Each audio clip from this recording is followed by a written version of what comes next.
Bismillah.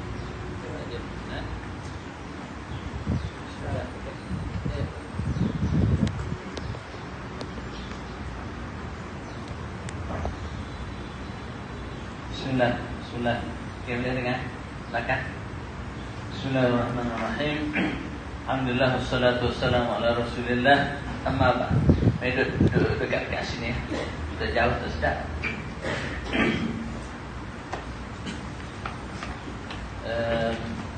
Tak lupa bawa cumi mata kalut dan jalan jam tadi.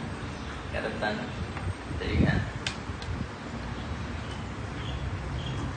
Bismillahirrahmanirrahim. Alhamdulillah wassalatu wassalamu ala Rasulillah. Amma ba'd. Alhamdulillah, kita bersyukur kepada Allah Subhanahu wa taala kerana pagi ini, petang ini kita dapat meneruskan lagi pengajian kita mengenai kitab Ad-Durrus Samin karangan Syekh Daud Al-Qahtani rahimahullah. Kita berhenti muka surat 22.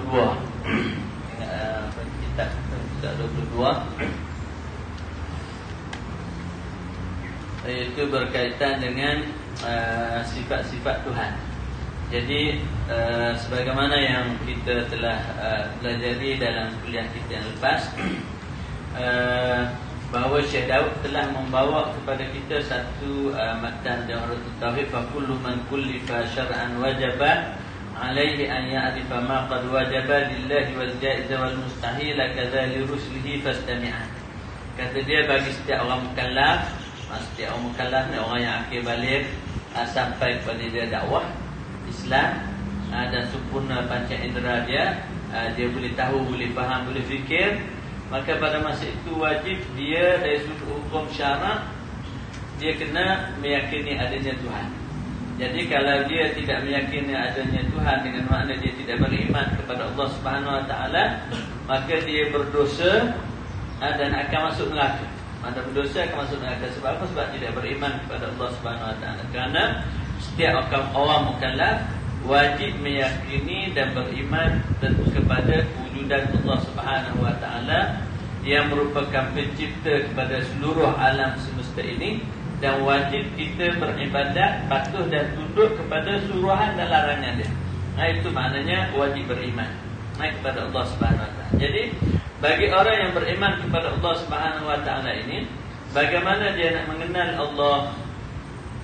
Tuhan ada, tapi kita nak mengenal macam mana? Kita beritahu alat untuk memberikan kepada kita keyakinan ada 3. Satu panca indera, yang kedua akal, yang ketiga wahyu. Panca indera ini boleh tengok benda-benda hak yang nyata.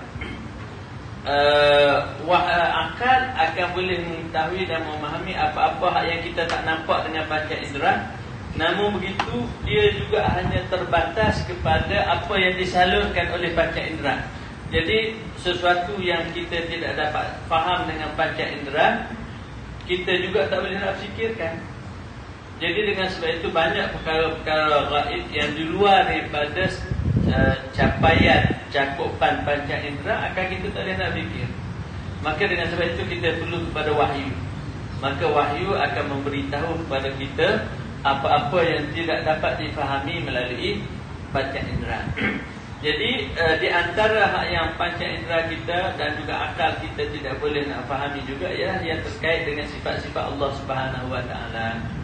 Jadi dengan sebab itu wahyu memberitahu kepada kita sifat-sifat yang boleh kita mengenal Allah, dan nama-nama yang boleh untuk kita berinteraksi, kita berhubung, berdoa kepada Allah Subhanahu wa taala. Jadi dengan nama dan sifat-sifat Allah Subhanahu wa taala ini, menurut jumhur ahli sunnah wal jamaah, hak yang rajihnya dia adalah tauqifiyah. Maksud tauqifiyah ditentu dan ditetapkan oleh syarak. Jadi di antara nama-nama, sifat-sifat dan nama-nama yang diberitahu oleh Allah Subhanahu wa taala dan juga diceritakan oleh Nabi sallallahu alaihi wasallam, antaranya sifat-sifat Tuhan ini yang 20 sifat. 20 sifat yang diberitahu oleh Allah Subhanahu wa taala yang terdapat di dalam Al-Quran dan juga sunnah Nabi sallallahu alaihi wasallam. 20 sifat ini dapat kita bahagikan kepada 4. Satu, kita bagi sifat nafsiyah, iaitu sifat wujud. Kenapa dipanggil nafsiyah? Kerana dia merujuk kepada zat itu sendiri. Sebagaimana saya kata, ustaz ada ataupun saya ada. Jadi dia merujuk kepada zat saya. Jadi kamu semua tengok saya, mana ustaz? Tu. Kalau tengok kursi saja, saya tak ada. Mana ustaz? Dia ada. Sebab tak nampak saya. Jadi bila saya ada di atas kursi ni, kamu kata, mana ustaz? Itu. Maknanya merujuk kepada zat saya. Itu bagi nafsiyat, nafs diri, mana zat itu sendiri. Kemudian satu lagi yang kedua dipanggil sifat salbiyah. Salbiyah maksudnya menafikan sifat-sifat yang tidak layak bagi Allah, ataupun sifat-sifat kekurangan yang tidak sepatutnya bagi Allah Subhanahu Wa Taala. Sifat ini juga dinafikan daripada Allah Subhanahu Wa Taala, yang termasuk di dalam kata tanzih. Mana orang kata memahami sifat Allah. Kalau dalam kitab Arab kadang-kadang disebut konsep untuk memahami sifat Allah ini ialah berasaskan kepada tanzih dan takdis. Maksud tanzih menafikan kekurangan, dan takdis mana mensifatkan Allah dengan sifat kesempurnaan dan keagungan. Sebab itu ulama-ulama kita ahli sunnah kata, sebagaimana disebut oleh Syekh Daud juga di awal perbincangan, kata dia,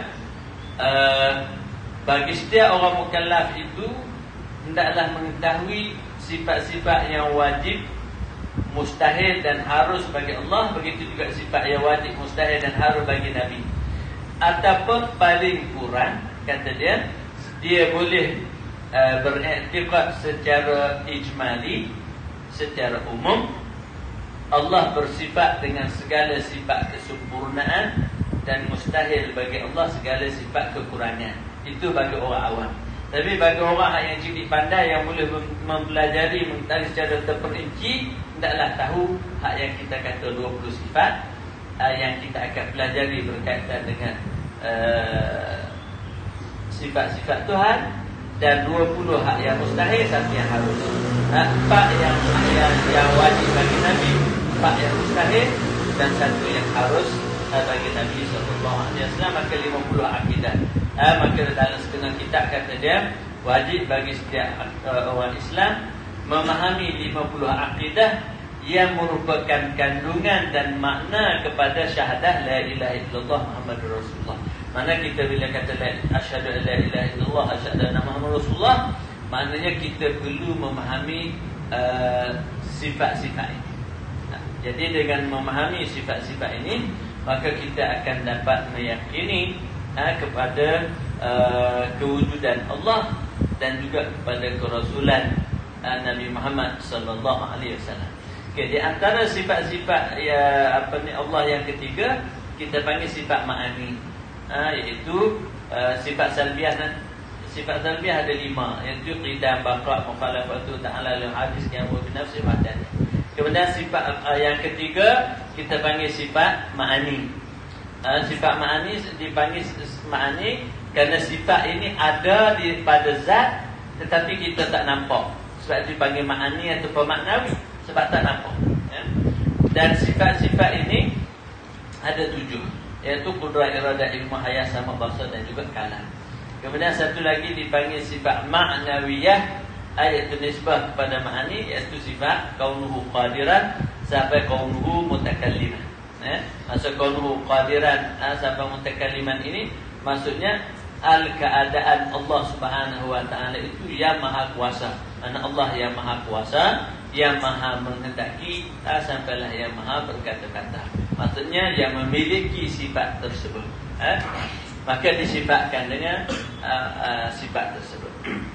Okay, baik. Sifat yang ketiga, di antara sifat-sifat Tuhan yang dibincang oleh Syekh di sini, yang pertama sifat wujud, dan yang kedua sifat qidam, yang ketiga daripada 20 sifat ni ialah sifat baqa. Kata dia muka surat 22 ni tengah-tengah ada buku cerita tu. Kata dan ketiga baqa. Makna baqa dalam bahasa Melayu kita kekal. Dan pengertian kepada baqa pada hak Allah Subhanahu Wa Taala ibaratun an nafyil adamil lahiq lil wujudi aw nafyil intiha'il wujudi aw intihai al-akhiriyah. Jadi baqa dalam bahasa kita ialah kekal. Apa maksud kekal? Ialah tidak ada kesudahan bagi kewujudan Allah. Jadi bila kita ingin ajak orang, kita kata bukan kata sifat baqa itu ialah kekal. Dan sebab kekal itulah baqa. Kekal itu adalah baqa. Maksudnya baqa apa dia? Ataupun kekal itu maksudnya apa? Iaitu Allah Subhanahu wa taala tidak ada kesudahan bagi kewujudannya. Apa maksud tidak ada kesudahan? Maksudnya tidak binasa. Tidak akan berlaku kebinasaan bagi Allah Subhanahu wa taala. Sebab kalau berlaku kebinasaan, maka dia bukan pahala, sebab dia musnah. Sebab yang binasa ini hanya sesuatu yang baharu. Adapun yang bersifat qadim dan azali, dia tidak binasa. Sebagaimana dia tidak ada permulaan, begitu juga dia tidak ada kesudahan. Sebab itu kita kata al-awwalu bila ibtida wal akhiru bila intihai. Bila orang kata wal awwalu wal akhiru, ay awwalun bila ibtida wa akhirun bila intihai. Jadi kata dia maksud apa? Iaitu ibarat daripada menafikan. Maksudnya baqa itu ialah menafikan adamun adamun yang menghubungkan bagi wujudnya. Maksudnya apa? Maksudnya wujud tiada yang mendahulunya. An-nafyul adamullah lil wujud. Mana menafikan ketiadaan selepas wujud. Maksudnya menafikan menghubungkan tiada dengan kewujudan Allah. Maksudnya Tuhan tidak akan berakhir dengan ketiadaan. Ataupun kata dia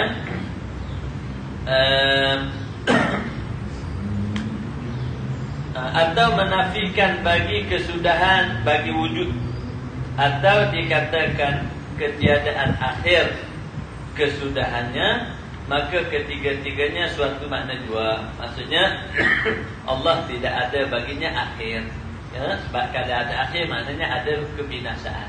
Kalau binasa, siapa yang membinasakan dia? Maksudnya hak yang kalau dia binasa sendiri, maksud dia lemah.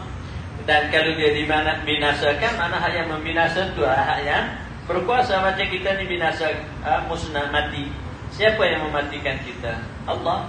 Sebab dalam Quran kata Allahu yatawaffal anfusu hina mautiha. Mana Allah lah yang mematikan setiap yang bernyawa di saat kematiannya. Jadi maksud Allah mematikan itu tidak menafikan bahawa ayat Quran kata qul yatawaffakum malakul maut. Katakanlah bahawa yang mematikan kamu itu malakul maut. Sebab apa?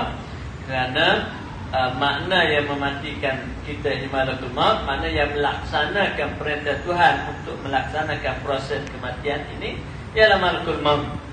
Jadi kematian ini dilaksanakan oleh para malaikat dengan perintah daripada Allah Subhanahu wa taala. Baik. Bermula baqa itu dikatakan bagi zat Allah Subhanahu wa taala dan segala sifatnya itu ialah baqiyah, seperti dikatakan pula segala sifatnya itu qadimah, dan al-baqi itu setengah daripada nama Allah, dan barang yang lain daripada Allah itu baqi, tetapi harus adabnya jikalau tiada adab sekalipun. Apa dia nak cakap sini?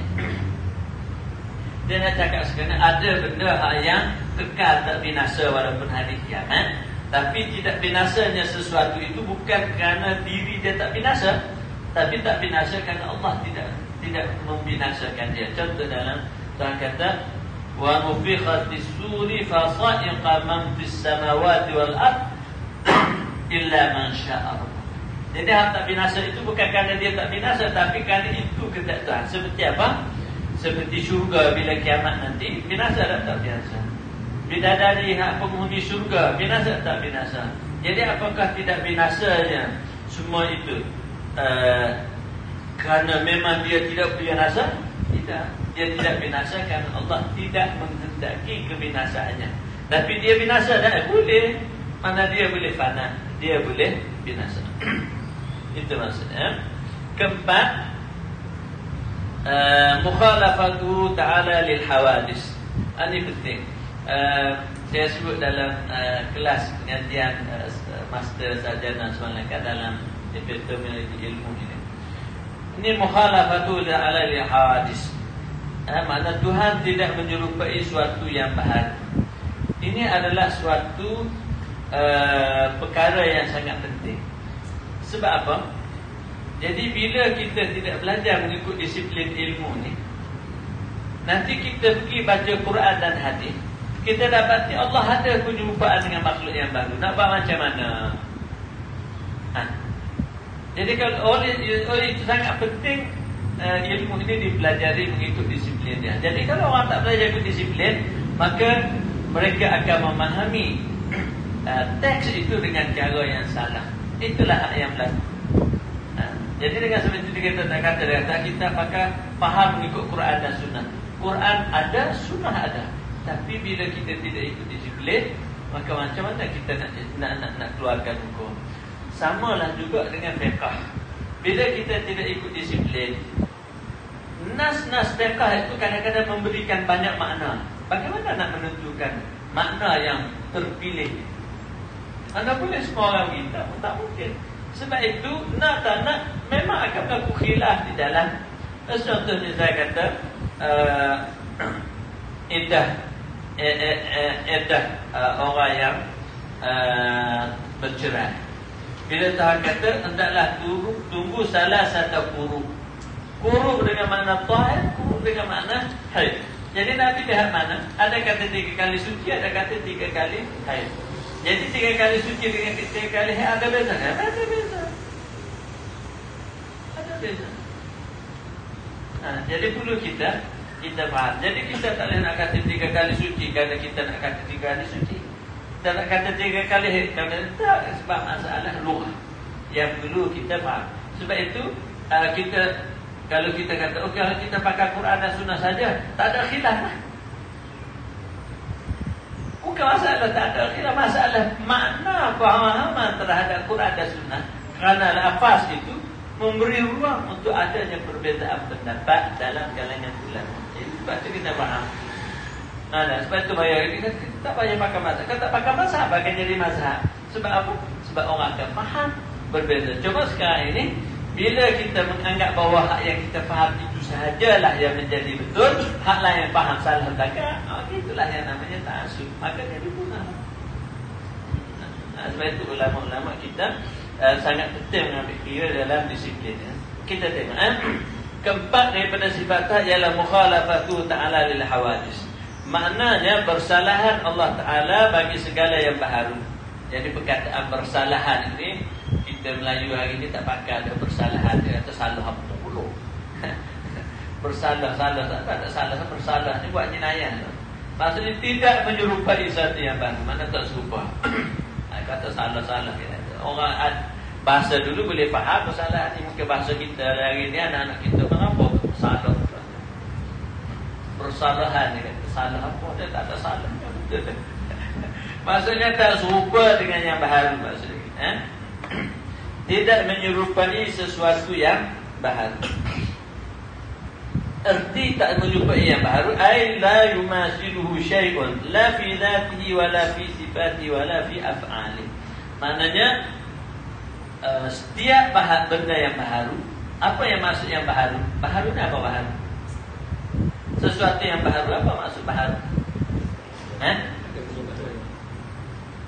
Yang dimaksud dengan yang baharu di sini ialah selain daripada Allah Ta'ala lah. Mana yang baharu ini ialah kullu ma siwallah. Mana baharu ialah sesuatu yang wujud didahului oleh tiada. Itu yang baharu. Jadi yang dimaksudkan dengan baharu di sini ialah mana-mana makhluk Allah Subhanahu wa Ta'ala yang kita panggil alam. Jadi al-alam kullu ma siwallah. Selain daripada Allah semuanya dipanggil alam. Jadi mana-mana makhluk makhluk yang ada tidak menyerupai Allah Subhanahu. Tapi kalau kita kata Tuhan ada kudrat, kita ada kudrat. Kan sama, ada kudrat. Sama pada nama, tetapi berbeza pada hakikat. Sebab apa? Kudrat kita mungkin boleh angkat 50 kilo. Kemudian bila dah tua, 50 pun tak larat angkat dah. Kan? Ataupun baby lagi kecil tak larat angkat dah. Kalau bagi kamu yang muda-muda ni 50 kilo, pikul je. Kan? Kalau kita tengok tasya-tasya harap, gagal, mungkin 100 kilo tu dia pikul gitu je. 2 basmi, 3 basmi dia bawa gitu ya. Lori dia kan. Macam Ustaz tengok Cameron, kat Mesir tengok Arab bawa kan 3 basmi pikul gitu ya. Gagal. Hari tu waktu saya pun nak naik pas berlari, kita baru nak naik pas rugi dah. Nak terjatuh gitu. Arab pegang tangan ni, akak bawa sudah apa. Alhamdulillah. Kalau tidak, innalillahi wa inna ilaihi raji'un. Malah tidak terlentang jatuh lagi tau. Tapi nak kata gagal dia 50 kilo ada untuk kita waktu tu kan. Sama muda tu agak pegang tangan semua. Gagal. Kita tak sekuat mereka. Dan jadi mukhalafah dalam hadis Tuhan tak serupa dari sudut zat, ada sudut zat. Maksudnya bila kita kata zat seperti itu, bila kita tak faham, bila kata Tuhan ada tangan, mana ada tangan? Tangan ni zat pada kita. Jadi bila sebut kepada Allah, boleh tak kata tangan? Sebab itu golongan yang kata ada tangan ni makna musyabbihah, sebab mentashbihkan, sebab tangan ni zat. Sifatnya satu ada pada zat. Sebab itu apa yang disebut sebagai zat ini ditakwil pada sifat. Sebab itu ulama ahli sunnah mentakwilkan tangan ini dengan makna sifat. Sebab apa tak boleh begitu? Kerana itulah yang diguna pakai oleh bahasa Arab. Maka dikatakan yadun ini dirujuk kepada kudrat, kekuasaan Allah Subhanahu wa taala. Jadi nak takwil kepada makna-makna yang sesuai itu mengikut keperluan. Tapi kalau kita misalnya tak faham Allah tak serupa dengan makhluk, kita tak takwil, kita surah, kita beriman kerana itu yang dinyatakan oleh Allah dan kita surah kepada Allah, itu namanya tafwid. Tapi kalau ada orang yang memang tak faham, maka perlu difahamkan dengan makna yang sedemikian, supaya jangan difahamkan Tuhan menjumpai makhluk mengikut konteks yang dipahami secara fizikal persamaan makhluk dengan pencipta. Maka wajib untuk kita faham i'tiqadnya tak serupa dengan makhluk. Sudah. Tapi tak perlulah nak bising dah. Nampak tak? Itu dipanggil ayat-ayat mutasyabihat. Maka katanya tidak pada zat, tidak pada sifat. Contohnya kita ada kudrat, ada kudrat Tuhan lain, kudrat kita juga lain. Begitu juga tidak pada af'al, perbuatan. Kita ada perbuatan, tapi perbuatan kita adalah usaha saja. Tapi yang memberi kesan pada penciptaan adalah Allah Subhanahu wa taala. Sebab itu nanti di belakang tersyakkan walil abdi kasbun kullifa. Bagi hamba usaha saja yang ditaklifkan. Kemudian falam tu'assira, dan dia tidak memberi kesan. Yang memberi kesan kepada wujudnya penciptaan adalah Allah Subhanahu wa taala. Tiada menyamai akan Allah oleh sesuatu, tiada pada zatnya, pada pula pada sifatnya, dan tiada pula pada af'alnya, yakni tiada dapat suatu seperti zat Allah. Mana tiada dapat sesuatu, mana tidak serupa sesuatu itu dengan zat Allah. Kerana zat Allah bukan jenis nur dan juga zulmat, bukan jenis benda material, cerah gelap, bukan begitu.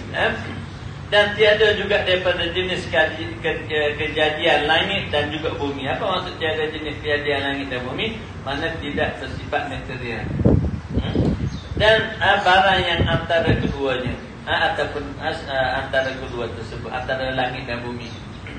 Dan tiada sifat suatu seperti sifat Allah, kerana sifat itu qadim, lagi baqi, lagi am ta'alluqnya dengan barang yang ditakluknya. Maksudnya apa? Maksudnya sifat Allah Subhanahu Wa Taala, sifat qudrat ini am ta'alluqnya itu maksudnya sifat Allah Subhanahu Wa Taala ini tidak terhad dan tidak terbatas. Am ta'alluqnya makna Tuhan itu sebagaimana Tuhan sebut fa'alul lima yurid. Dia buat apa yang dia. Mana apa-apa tadi yang Tuhan kehendaki, dia buat. Ada pun kita nak banyaklah, tapi tak dapat lagi. Ustaz Jambi ni nak banyak mana? Banyak nak kan? Dapat. Tak dapat. Jadi apa mana tahap kita dapat. Kalau kita kira banyak kita nak tu nak ni nak tu tak dapat. Dan sifat makhluk itu sungguhnya takluknya ia setengah perkara jua. Maksud takluk dengan setengah perkara makna kudrat kita boleh buat sebahagian perkara sahaja. Sebahagian yang lain tak boleh. Dan tiada setengah yang lain seperti sama Allah, takluk ia dengan segala mawjud. Mana contoh sifat sama, tak kira lah kudrat, iradah, ilmu, ayat sama-sama. Sifat-sifat ini boleh meliputi keseluruhannya, semua. Maksudnya iradah Allah, Tuhan boleh mengendaki semua sekali. Kudrat Allah, Tuhan boleh buat semua sekali. Ilmu Allah, Tuhan mengetahui semua sekali. Ada pun kita tidak. Dan sama kita takluk setengah dua saja, iaitu suara jua. Dan tiada pula af'al suatu seperti af'al Allah, mana perbuatan kita tak sama dengan perbuatan Allah. Kerana af'al makhluk itu ikhtisar, usaha saja. Perbuatan kita ni usaha saja. Yang menjadikan apa yang kita nak buat adalah Allah. Kita tanam pokok, yang menumbuhkan Allah. Kita nak buat apa-apa pun kita usaha, yang menjadikan apa yang kita nak itu Allah. Kita nak mari ke masjid, nak mari belajar ni pun kita usaha nak mari, dan niat dah azan, sampai tak sampai itu Allah. Jadi kalau kamu kata sampai ni kerana kamu nak sampai, itu dah wujud. Sebab itu bila kita buat sesuatu yang kita rasa sesuatu itu kita buat kerana kita wujud. Seperti contohnya kita lalu pergi jalan tu, jumpa orang dalam longkang, kita baik saya datang, lalu kat sini boleh selamat dia tak mati. Pun tidak mana mati dah, tenggelam dalam longkang tu, kena hanyut kat air hujan bagi ke sungai, habislah mati. Baiklah saya mati, selamat dia. Pun itu namanya wujud. Sebab apa? Kita merasakan selamat dia kerana kita. Sebenarnya Tuhan nak suruh selamat dia, Tuhan berikan taufik kepada kita supaya pergi situ. Sepatutnya kita takut tu, tak payah lagi ikut lahir, ikut jabatan. Patutnya turun ke sana. Tapi tak macam mana kita nak. Tengok orang duduk bawah. Orang duduk bawah tu boleh dia kata, Allah baiklah kamu datang kat sini selamatkan saya. Kalau tidak mati dah saya. Salah juga. Baca dengan Alhamdulillah Tuhan selamatkan saya dengan membawa kamu ni dan mari ikut sini jumpa saya. Nampak tak? Jadi faham kitanya bahawa perbuatan itu daripada Allah, bukan daripada kita. Mana itulah bahawa kita. Kalau tidak kita memang, kalau tidak habislah kamu. Habislah kamu. Jadi banyak kita salah. Habis kita bawa kita ya. Allah. Jadi segala-galanya balik kepada Allah. Jadi orang yang faham begitu, dia akan jadi berasa sombong, akan jadi berasa kita kata apa? Tidak bersyukur. Mana orang yang selamat dia bersyukur kerana Allah menyelamatkannya. Orang yang menolong dia juga bersyukur kerana Allah berikan taufik kepada dia buat kebaikan. Sebab itu Nabi kata ajaban li amril mu'min, pelik orang mukmin. In asabahu dharra, kalau dia susah sabar, pelik mana? Wa in asabahu sarra, kalau dia dapat kebaikan, syakar, dapat pahala. Mana susah dapat pahala? Senang pun dapat pahala. Bukan macam orang kita, hayya, hidup susah, mati pun susah. Mana ada hidup susah, mati susah? Hidup baik, mati pun baik. Ada orang beriman mati tak baik. Orang beriman mati ke syurga. Hidup bahagia. Kenapa? Ada orang beriman kemurungan. Tak. Sebab itu la ta'asu min rahillah. Dia putus asa. Dia kemurungan putus asa sebab tak kenal Tuhan. Kalau kita mengenal Tuhan, ada nak putus asa. Nak murung apa? Murung tak jumpa dalam penyelesaian. Tapi kalau kita dah tahu semua penyelesaian ada kepada Allah. Nak bawa. Kau baca kitab Isqatut Tadbir oleh Imam Ibn Atta' saya kata, itu risalah kecil. Isqatut Tadbir. Ustaz Kamar Tasawuf.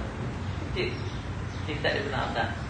Dulu saya baca, kalau mula-mula baca, kita tak faham makna akidah dan konsep tawakal. Kita tu kalau dah Isqatut Tadbir tak setadbir, ya kita nak fikir macam mana?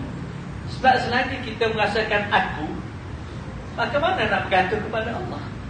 Jadi bila kita kata semuanya Allah, tadbir kita ni hanyalah pada Allah, mana tawakal kita sepenuhnya adalah pada Allah. Jadi apa lagi yang kita rasa susah? Bila kita menyerah, sebab itu Tuhan kata, wa tawakkal 'alal hayyil ladzi la yamut. Berserahlah kepada yang hidup dan tak mati. Nak serah macam mana? Kalau kita tak faham. Ini akhir. Kamu berasa kamu yang buat, bukan Allah. Ya Allah, af'al. Lepas tu nak tawakal macam mana? Kamu rasa kalau nak masuk pada pasir tak ada bekalan, mati. Itu dia selamat kamu ni. Kalau duduk cepat tidak pada pasir ini hidup. Jadi hidup matinya Allah. Jadi kamu yakin pada bekal, maka nak bawa bekal, tak ada bekal lagi. Jadi kalau kita dah yakin pada Allah, Allah yang akan selamatkan. Allah akan selamatkan. Kita faham? Kau tak faham? Ya tak? Jadi bila nak faham, ialah sifat dia.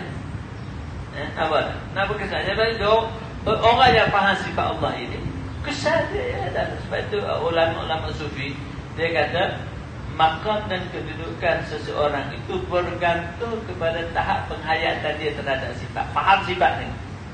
Maqam seseorang itu, mana ahli-ahli sufi, ahli ibadat, tergantung kepada tahap penghayatan dia pada sifat Allah. Kalau dia faham sifat Allah ini, dia bergantung kepada Allah di mana.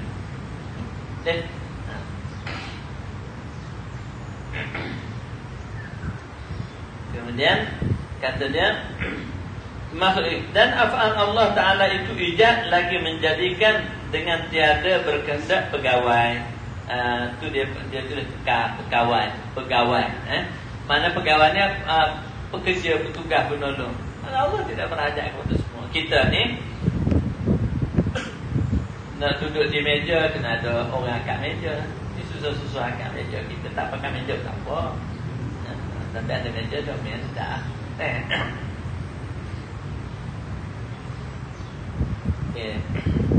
Boleh faham kan?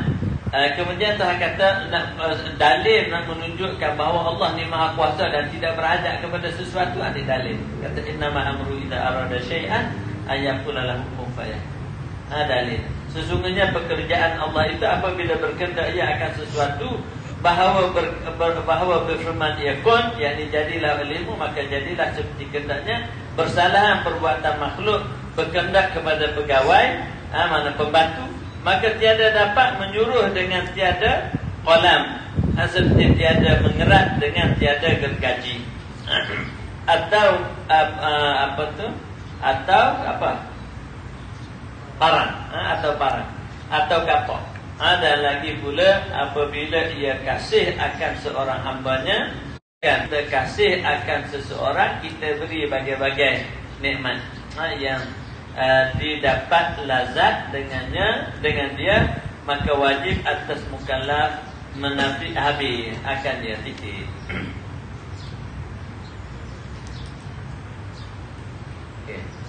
Kemudian kata saya, maka wajib atas setiap orang mukallaf menafikan daripada Allah SWT Tuhan SWT daripada menyerupai dia dengan segala yang baharu, seperti jirim dan juga arad. Maksud yang baharu ini ialah jirim dan arad, maksudnya jisim. Maksud jirim di sini ialah jisim. Jirim ini ialah pecahan yang kecil daripada jisim. Sebab itu kita belajar dalam sains kan, jirim ini ialah atom yang kecil daripada jirim, daripada jisim. Mana jisim itu dipecah-pecah kecil jadi jirim. Jirim itu pula ada atom gitu. Sebab itu kalau dalam bahasa Arab dia definisikan jisim ma tarakkaba min jirmaini fa aksar. Jisim itu gabungan dua jirim ke atas. Mana bila dua jirim kecil bergabung, maka dia membentuk jisim. Mana kalau kita pecah dah sampai habis kecil sekali, yang kita panggil jirim paling kecil ni atom lah kan. Atom ini dah kecil sekali dah, maka itu jirim. Atom dia bergabung jadi dua atom membentuk jisim. Jadi satu besar gini ni, mana dah jadi jisim yang kita boleh pegang rasa gini, maknanya mengandungi banyak jirim-jirim yang kecil yang terhimpun.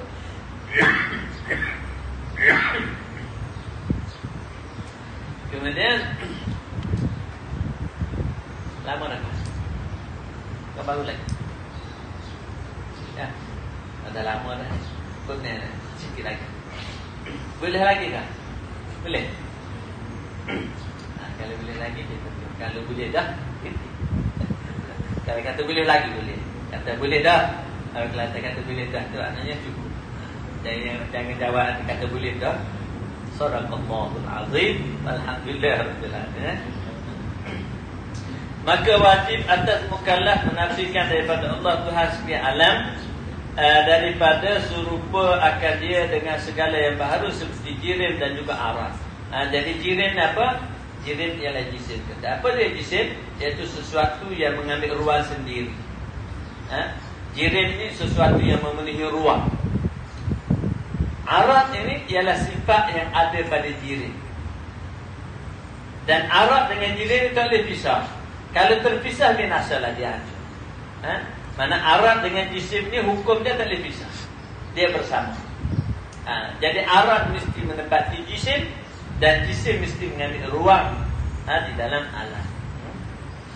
Jadi bila kita kata Allah Subhanahu wa taala ini memiliki jisim ataupun jirim, maka dia menunjukkan berhajat. Bagi Allah Subhanahu wa taala ini mustahil bagi Allah. Sebab Tuhan Maha Kaya. Sebab maksud apa maksudnya bila kita kata Tuhan ini berjisim dan jirim ini berhajat? Kerana setiap jisim dan jirim, akal kita tidak boleh tasawur kecuali dia mesti kena ada ruang. Sebab itu dia kata jisim ini ma tahayyaza bi nafsi. Jisim ini sesuatu yang memenuhi ruang. Jadi akal kita tidak boleh nak tasawur dan gambar. Suatu jisim dia ada baginya ruang. Jadi bila kita kata Tuhan berjisim, maka itu kita tanya Tuhan itu mana? Tak masalah. Sebab kita gambarkan dia jirim, maka kita bertanya tempat. Kita Tuhan ada duduk mana? Ini bukan masalah duduk. Sebab tidak berjisim, tidak ditanya padanya tempat. Dan lazim bagi jirim itu 4 perkara ini. Jadi bila kita kata Tuhan, bila kita kata sesuatu itu jirim, berjisim, jisim ini mesti 4 perkara ini ada pada dia. Dan kalau berlaku kita kata pada Tuhan menyerupai jisim, maka mestilah Allah akan merahajatkan kepada 4 perkara dan dia adalah mustahil bagi Allah Subhanahu wa taala sebab dia menunjukkan kelemahan dan juga kekurangan. Apa dia yang bila kita sebut kata jisim? Yang pertama iaitu baharu. Mana disebut kata jisim ini dia dicipta. Yang pertama. Kemudian yang kedua, jisim ini bersusun. Mana ada bahagian ajzat. Sebab jisim ini kita kata dah, apa dia jisim? Gabungan jirim-jirim yang halus. Itu jisim. Macam kita sekarang ni kalau kita kata badan, kita ada bahagian kepala, bahagian tangan, bahagian abdomen tengah, bahagian kaki. Ajzat. Dan mengambil lapang, maksud mengambil tempat. Mana setiap jisim mengambil ruang. Mengambil lapang itu mengambil ruang. Iaitu tahayyaza bi nafsi, at-tahayyuz. Dan qabul bagi Arab, dan dia mesti bergabung dengan Arab. Sifat-sifat ada Arab. Maksudnya apa qabul Arab? Maksudnya zat dengan Arab ini tidak boleh dipisahkan, mesti kena ada.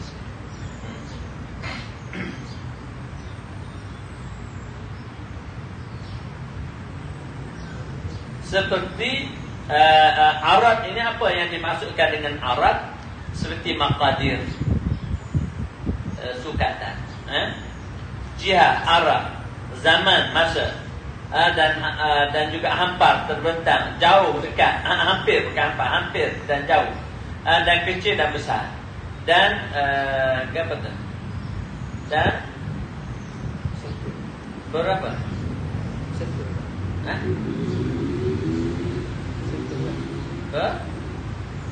Dan bergerak dia, besar, kecil dan besar, dan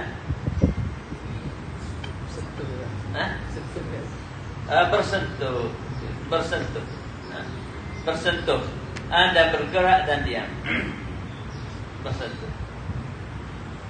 Dan lazim bagi arad itu pula 4. Maksud arad ini bila kalau kata jisim, dia baharu, dia berhajat kepada tempat dan sebagainya. Kalau sebut kata arad, maknanya kita kata, sebab kita kata jisim ini tak boleh lari dia, sebab kita kata alam ini bila dia pecah balik kepada dua, iaitu jisim dan arad. Dan lazim bagi arad itu 4 pula, iaitu ketiadaan berdiri dengan sendiri. Mana dia tidak berdiri sendiri, dia mesti mengambil ruang, mengambil tempat pada zat. Maksudnya apa? Dia tidak boleh dipisahkan daripada zat. Tak payah pisah daripada zat. Maknanya kopiah hantar tu putih, zatnya badan kopiah tu lah, material. Anda nak pisahkan putih daripada kopiah jadi warna, hancurlah, punah dah kopiah, tak ada kopiah. Tak ada. Kalau kamu cat lain kopiah tu, mana tukar cat je. Tapi nak pisahkan putih daripada tak boleh. Itu maksud. Dan dan baharu, maksudnya sama dengan dan tiada kekal pada zaman yang kedua. Maksudnya arad ini sentiasa berubah. Sebab kita belajar fisik kan, setiap zat ini sentiasa berubah. Mana dia tidak bakal zaman lain. Maksudnya dia tidak duduk 2 masa. Masa yang sekejap tadi tukar. Sebab itu kita tengok, kita sekarang ni dulu kecil kan, mula-mula lahir. Tapi bila besar, manalah tahu. Tengok lepas, kita tengok baru lahir dulu 3.5 kilo. Pakit pun dia nak suruh keluar. Lepas tu duduk sebulan, waduh, dia besar. Sebulan tinggal. Agak-agak balik tengok baby kat rumah adik, dah besar dah. Kita tengok balik ada sistem lagi, tengok dah boleh terbaring dah. Membesar arad.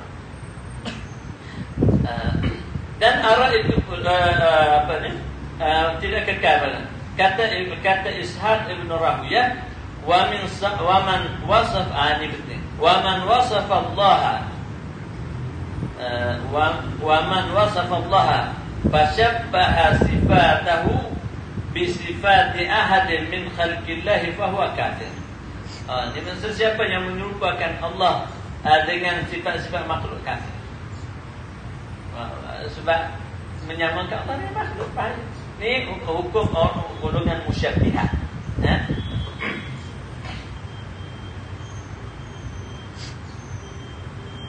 Kafirun billahil azim.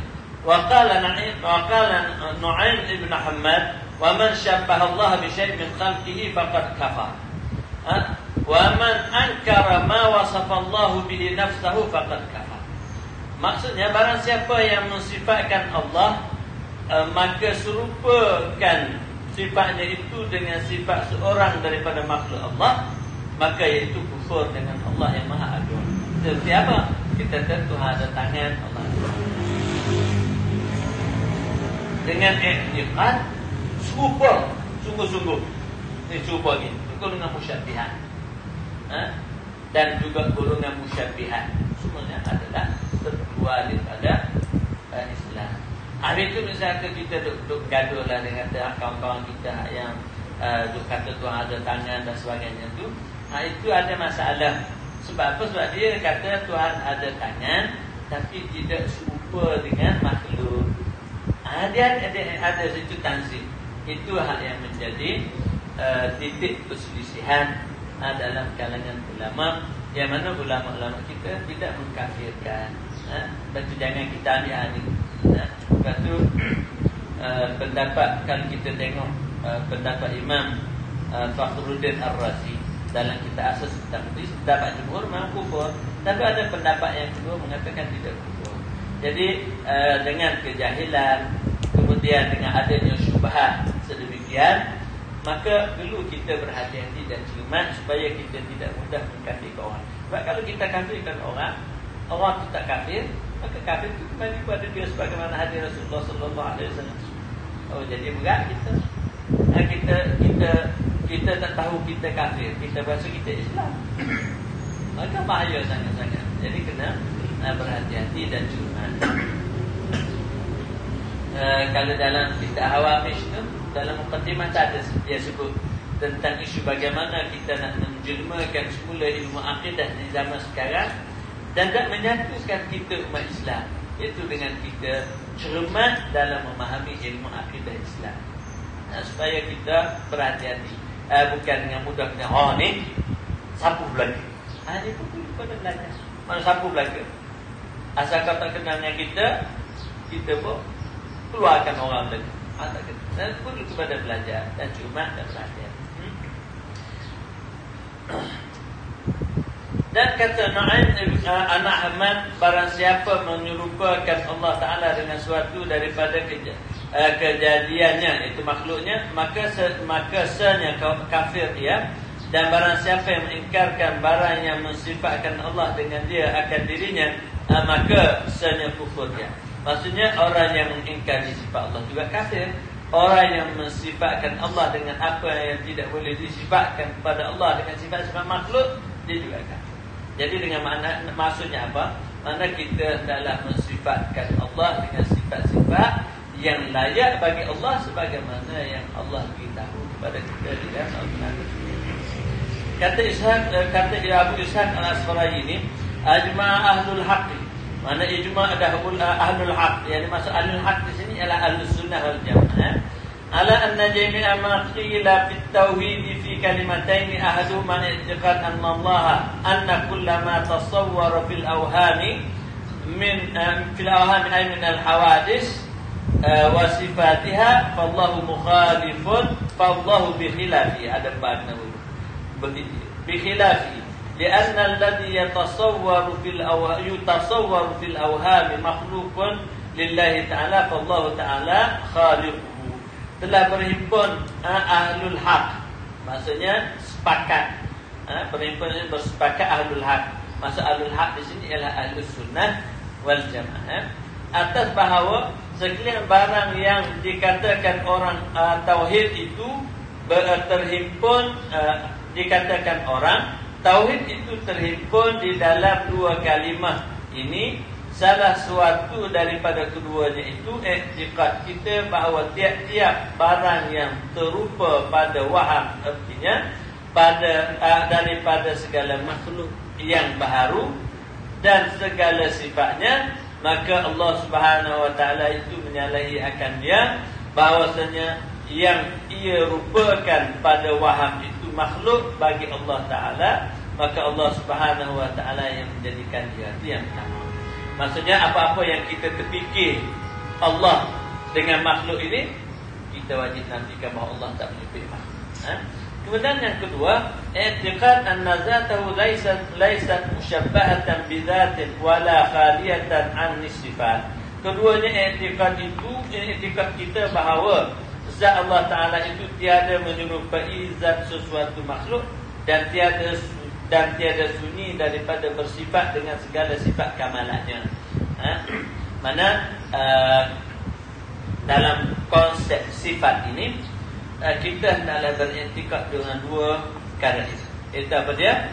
Tuhan itu maha sempurna dan Tuhan tidak bersifat dengan segala sifat kekurangan, ataupun yang disebut oleh ulama secara ringkas at-tanzih wa at-taqdis. Mana tanzih, apa-apa yang berupa makhluk kita kata maha suci Allah tidak boleh. Sebab apa? Sebab dia menunjukkan kekurangan. Jadi apa-apa yang merujuk kepada kesempurnaan, maka kita beriktikad bahawa Allah maha sempurna.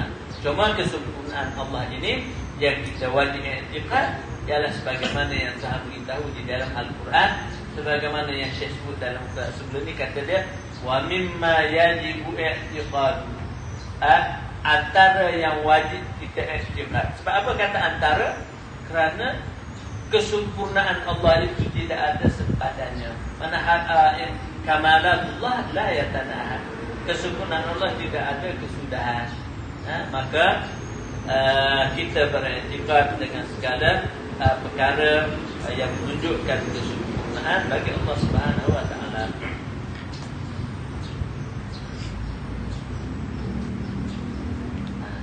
Dan juga satu jam kita ikut janji kita satu jam. Sebab tadi sudah lewat sikit. Kemudian kata Ja'far As-Sadiq rahimahullah, bersahabat aku 400 orang sufi. Masa 400 orang sufi ini ialah orang-orang ahli-ahli ibadah.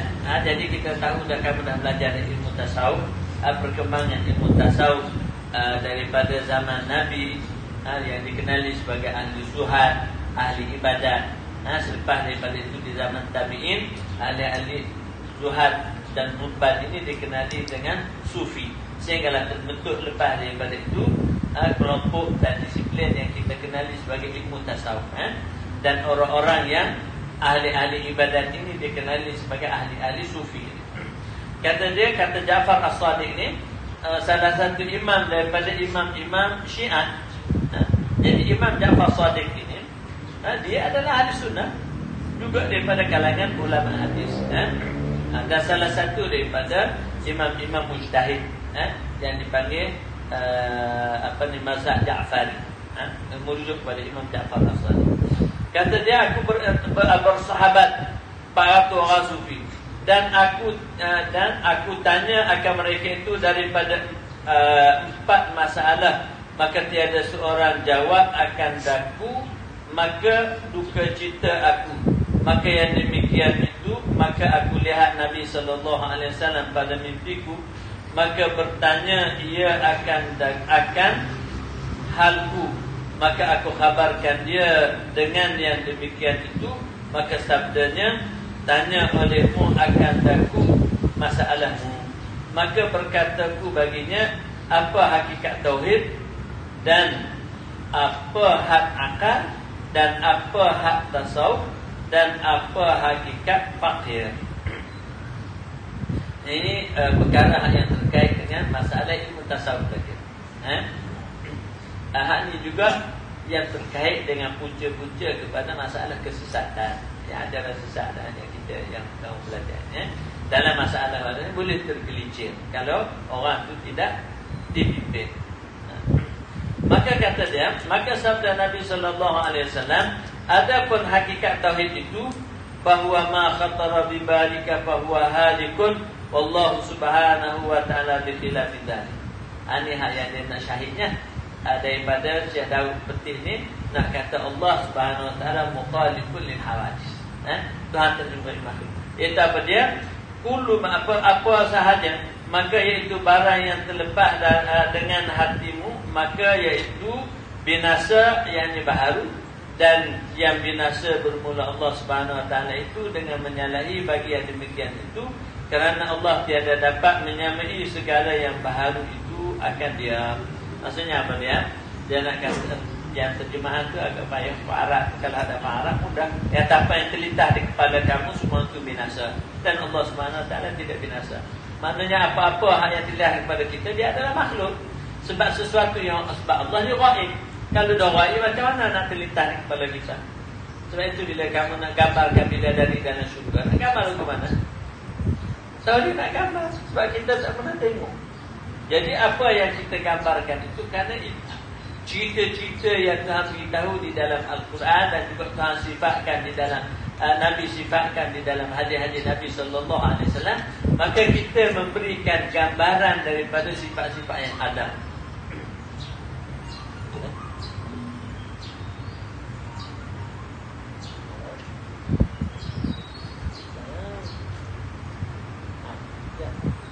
Ya.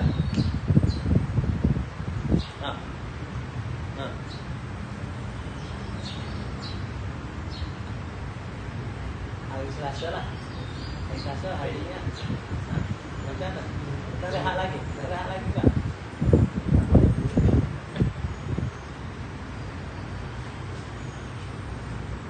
Ayo kau. Sepatutnya hari ni esok tak lagi. Tak ada lagi. Tak ada lagi. Nama kita dua-dua lagi.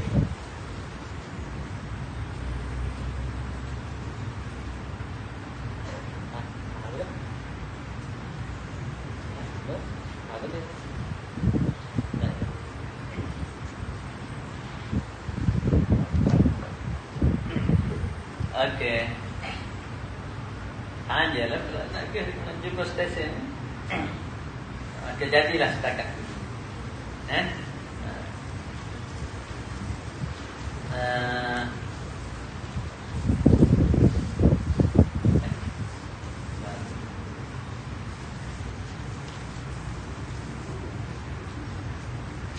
Kita kehabisan sikit. Ni masa macam dah baca dah. Baca dah ni. Ya, start 5 saja. Mana? 5. Jawab apa tahu ya? Main Aiden Ustaz. Aiden hari Ustaz sama tu.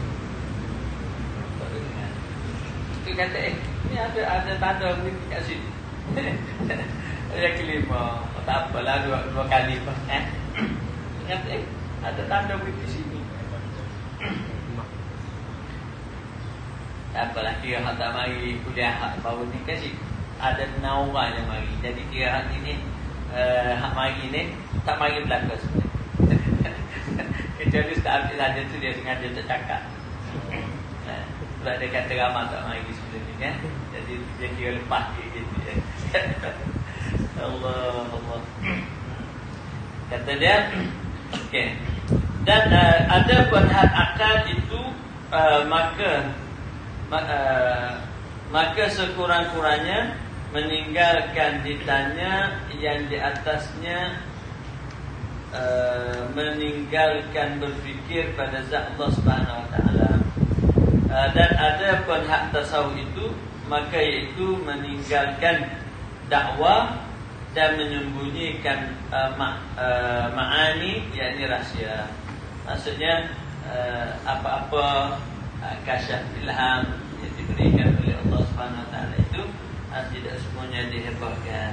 Itu rahsia-rahsia Allah kepada dia. Kemudian ada pun hakikat fakir itu, maka iaitu bahawa tiada memilih engkau akan sesuatu dan tiada memilih akan engkau oleh sesuatu, dan engkau redha daripada Allah Ta'ala pada kedua kelakuan itu. Kelima, ada yang ketiga. Anda faham tak? Maksudnya fakir ini maksudnya orang yang hanya bergantung kepada Allah. Sebab itu orang kata orang merdeka apa dia? Itu orang tidak diikat oleh sesiapa dan dia juga tidak mengikat sesiapa. Dia memang merdeka. Mana orang yang fakir kata dia orang yang tidak diikat sesuatu. Maksudnya dia tidak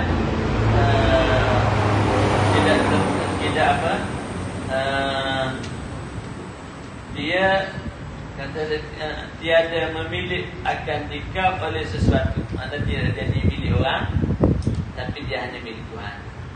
Begitu juga engkau redha daripada Allah Subhanahu Wa Taala kepada keduanya. Mana tidak memilih akan tidak memilih engkau akan sesuatu. Mana kita kata bukan kita memilih, sebab kita hanyalah milik Allah. Fakir.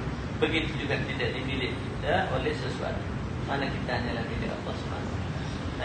Maka orang itu orang yang berhajat dan bergantung pada Allah, yang kata ya ayuhan nas antumul fuqara ilallah wallahu wal ghaniyyul hamid.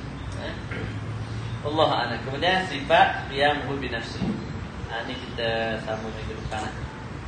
Kalau tidak silapnya insya-Allah kita tanda sekali lagi lah, walaupun ulang. Saya tak tengok stesen ni.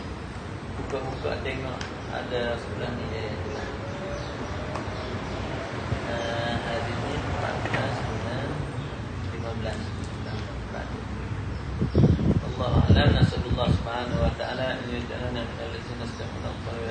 Allahumma anfa'na bima 'allamtana wa 'allimna ma yanfa'una wasqina liman la ya arhamar rahimin. Wa sallallahu ala sayyidina Muhammad wa ala alihi wa sahbihi ajma'in. Alhamdulillahirabbil alamin. Wassalamualaikum warahmatullahi wabarakatuh. Lambat.